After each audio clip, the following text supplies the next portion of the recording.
Baik, saya akan menjelaskan materi tentang implikasi teori-teori perkembangan terhadap perkembangan manusia. Nah, dalam perkembangan manusia ada 4 teori besar yang sering digunakan dalam pendidikan dan pengasuhan, yaitu behavioristik, humanistik, kognitif, dan ekologis.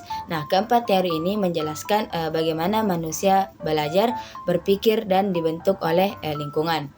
Teori yang pertama itu teori behavioristik.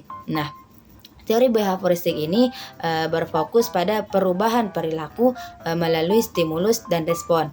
Nah, itu seseorang dianggap belajar kalau menunjukkan perubahan perilaku yang bisa diamati. Nah, implikasinya yaitu yang pertama, guru memberi stimulus seperti latihan dan instruksi. Terus yang kedua yaitu siswa memberi respon berupa tindakan belajar.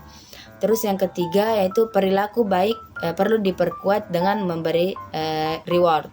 Terus yang keempat yaitu guru menilai berdasarkan apa yang terlihat dan terukur. Nah, contohnya itu misal anak yang terus berlatih perkalian.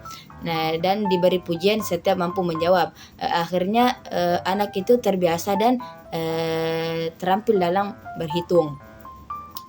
Inti dari teori behavioristik ini yaitu membentuk kebiasaan positif, disiplin, dan kontrol perilaku. Terus yang kedua yaitu teori humanistik.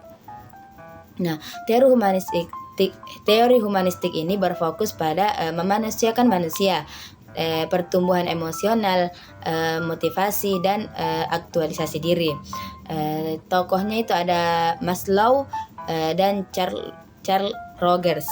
Nah, implikasinya yaitu yang pertama memberikan pembelajaran harus berpusat pada siswa. Terus yang kedua yaitu guru sebagai fasilitator, bukan penguasa kelas. Terus yang ketiga yaitu lingkungan belajar harus nyaman dan menghargai perasaan siswa. Terus yang keempat yaitu siswa dinilai bukan hanya dari nilainya, tapi dari perkembangan diri siswa itu. Terus contohnya, nah, misal siswa diberi pilihan tugas sesuai minatnya, misalnya ada membuat poster atau presentasi sesuai minatnya masing-masing. Inti dari teori humanistik ini yaitu membangun percaya diri, motivasi, dan kepribadian yang sehat. Teori yang ketiga itu teori kognitif. Nah, teori kognitif ini berfokus pada bagaimana manusia berpikir, memahami, dan memecahkan masalah. Tokohnya itu ada Piaget, Vygotsky, dan Brunner. Nah, implikasinya yaitu yang pertama, pembelajaran bertahap sesuai usia dan tingkat berpikir siswa. Terus yang kedua itu ada anak belajar melalui eksplorasi, diskusi, dan pengalaman langsung. Terus yang ketiga, guru tidak memberi jawaban langsung, tapi mengajak siswa menemukan sendiri. Nah, contohnya itu seperti guru bertanya, mengapa tanaman butuh cahaya? Nah, guru itu memberikan waktu kepada siswa untuk berpikir, memahami soal tersebut, hingga dia bisa menjawab sendiri, bukan langsung diberi jawaban seperti itu. Terus inti teori kognitif. Inti dari teori kognitif ini yaitu membentuk siswa berpikir kritis, logis, dan mandiri. Terus yang keempat yaitu teori ekologis. Nah, teori ekologis ini berfokus pada perkembangan dipengaruhi oleh lingkungan berlapis-lapis. Nah, tokohnya itu ada Urie Bronfenbrenner.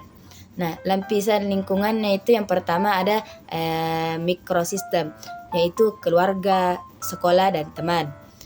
Terus yang kedua itu mesosistem, yaitu hubungan antara mikrosistem, yaitu orang tua dan guru. Terus yang ketiga ada ekosistem, yaitu pekerjaan orang tua dan media. Terus yang keempat ada makrosistem, yaitu budaya, norma, dan agama. Terus yang kelima yaitu kronosistem, yaitu perubahan teknologi dan peristiwa hidup. Nah, implikasinya yaitu perkembangan manusia dipengaruhi oleh kualitas hubungan di lingkungan. Nah, jika lingkungan anak itu harmonis, anak biasanya berkembang secara optimal.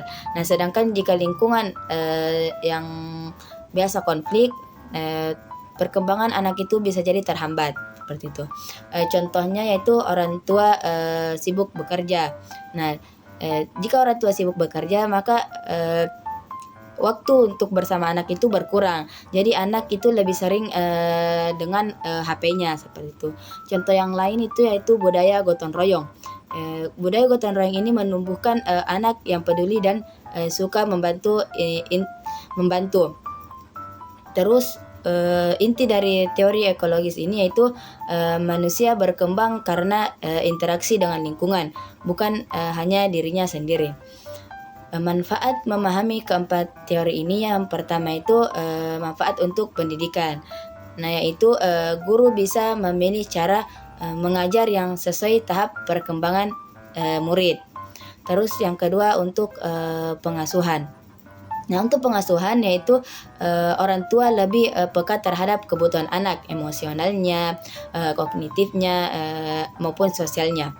Terus yang ketiga yaitu untuk masyarakat. Nah, manfaat untuk masyarakat yaitu membentuk lingkungan yang mendukung pertumbuhan manusia yang sehat dan berkarakter. Nah, keempat teori ini yaitu behavioristik, humanistik, kognitif, dan ekologis saling melengkapi. Dengan memahami semuanya, kita bisa membentuk manusia yang tidak hanya pintar, tetapi juga berperilaku baik, matang secara emosi maupun berpikir kritis, dan berkembang dalam lingkungan yang positif. Mungkin itu saja yang bisa saya sampaikan. Kurang dan lebihnya mohon maafkan. Assalamualaikum warahmatullahi wabarakatuh.